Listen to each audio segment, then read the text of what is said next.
the situation in Yemen already extremely difficult for the people living there, this adding to their sense of tragedy. Let's bring in Elisabeth Kendall, expert in Arabic and Islamic Studies, joining us from Oxford. Elisabeth, thanks very much for being with us. This is a really shocking circumstance, isn't it? And once again, it's a very sad observation that in a country where things are going badly wrong for ordinary people, once again, the victims. Yes, that's right. Rather than putting the blame on the charity or on those running this event, you just have to look at the bigger picture here, which is that why were hundreds of desperate people flocking into that school for a cash handout of just a few dollars? It's because this is an impoverished nation, and it's because the war, which has now gone on for more than 8 years, is so much more than a battlefield war.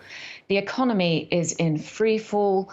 And the pledging conferences that the UN has held, particularly the one this year in February, are just not coming up with the cash needed. The 4.3 billion that was sought by the United Nations in February only yielded about a quarter of that. Now, it is going to be followed up next month by a new pledging conference fronted by the United Nations with the UK and the Netherlands. But the reality is that there are so many things going on in the world right now that distract from the war in Yemen. There's Ukraine, there's Ethiopia, there's now the Sudan, there's Afghanistan, that we really don't seem to have the bandwidth to tackle this crisis in Yemen. Indeed. Why is it that Yemen has become this forgotten conflict? We at France 24 have reported on Yemen, but, one can say that you can never report enough on a tragedy like this that is an ongoing situation. And as you point out, Elisabeth, 8 years and counting.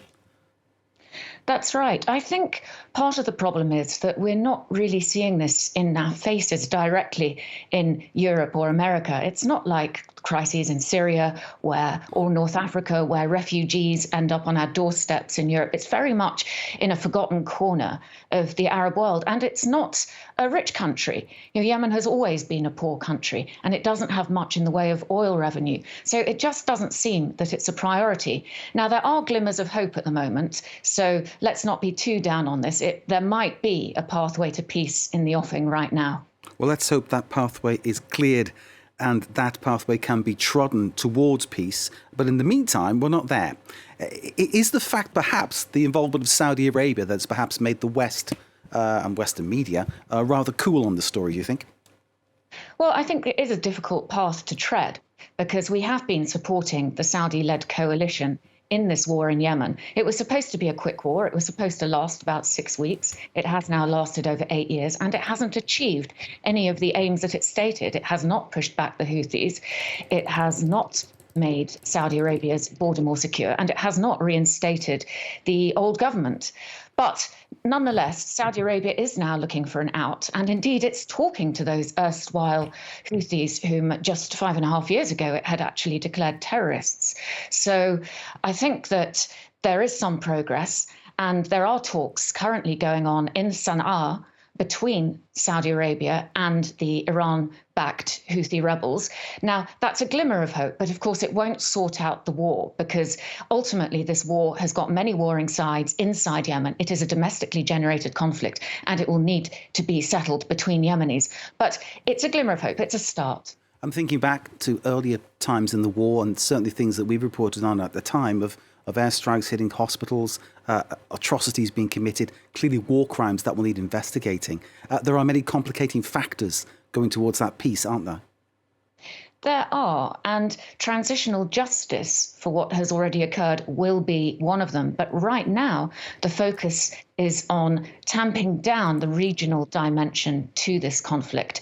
And the hope is that the agreement signed between Iran and Saudi Arabia a few weeks ago, it's just a roadmap. It's not a polished agreement. But the hope is that somewhere in that lies a resolution to their respective roles inside Yemen, and that it will generate some kind of framework that can lead to peace talks between the Yemeni factions themselves. So all is not lost. Before we leave you, can I bring you back to the incident that has taken place, the people who've been hurt, badly injured, killed by the Stampede? You pointed out these people rushing to this school to get a really modest handout of cash, but cash they need because of the situation. Do you have a final thought for those people? I have a final thought that they mustn't give up hope. It's so easy to say that when we're sitting safely in our homes in Europe, but there is so much going on behind the scenes now that is really looking for a way out for them, that really does recognize finally that talks need to be inclusive and that there need to be transparent and robust mechanisms for representation for these people, and that recognize their trauma, and that there will be investment in their country to help rebuild it. We just have to keep that momentum going. For many of us here, they're not forgotten.